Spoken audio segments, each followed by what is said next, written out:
Hello बच्चों, let's see this question. The question says write an essay on the origin and evolution of metazoa. हमें यहाँ पे origin और evolution के बारे में particularly हमें यहाँ पे एक essay लिखना है। तो चलिए start करते हैं अपने की concept के साथ और चीजों को समझने की कोशिश करते हैं। अगर बात करते हैं हम मेटाजोआ के बारे में, अगर हम मेटाजोआ की बात करें जो कि पर्टिकुलरली एक मल्टी सेलुलर एनिमल हमें देखने को मिलते हैं, यानी ये मल्टी सेलुलर एनिमल है। अगर इनकी बात की जाती है पर्टिकुलरली इवोल्यूशन की, ये कैसे इवोल्व हुए, कैसे इनकी जो है पर्टिकुलर इवोल्यूशन हुआ, तो ये कहा जाता है that is it they are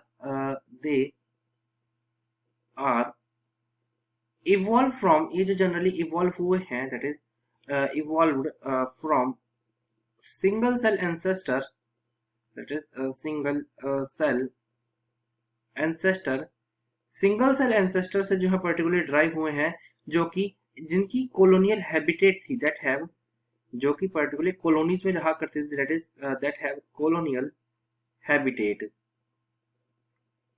ये सबसे इंपॉर्टेंट इंफॉर्मेशन हमने यहाँ पे जानी। अगर हम इनके बारे में थोड़ा और डिस्कस करने की कोशिश करते हैं तो पर्टिकुलरली जो मेटाजोआ है, ये कहा जाता है कि पर्टिकुलरली जो मेटाजोआ होते हैं ये यूकैरियोटिक ऑर्गेनिज्म देखने को मिलते हैं। ये यूकैरियोटिक नेचर में, यूकैरियोटिक एंड बिलोंग करते हैं एंड बिलोंग टू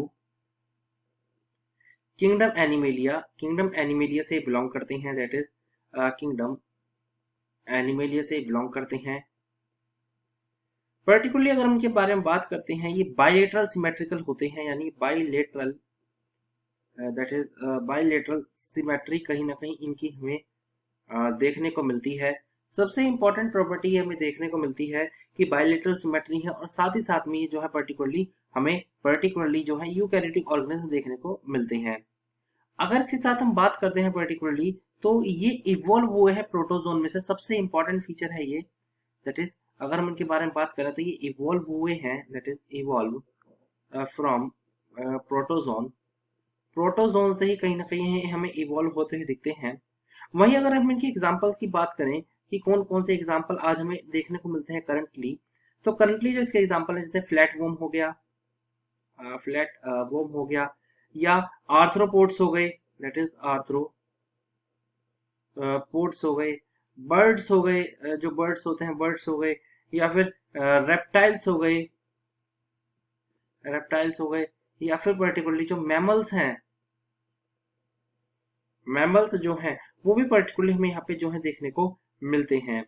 ये अगर हम इनके साइज की बात करते हैं, अगर हम इनके साइज को देखें तो जनरली मैक्रोस्कोपिक होते हैं नेचर में, मैक्रोस्कोपिक होते हैं, और दस इन्हें देखा जा सकता है आई से, एंड दस सीन बाय नेक्ड आईज, इन्हें हम आराम से आंख से देख सकते हैं, सीन बाय नेक्ड आईज।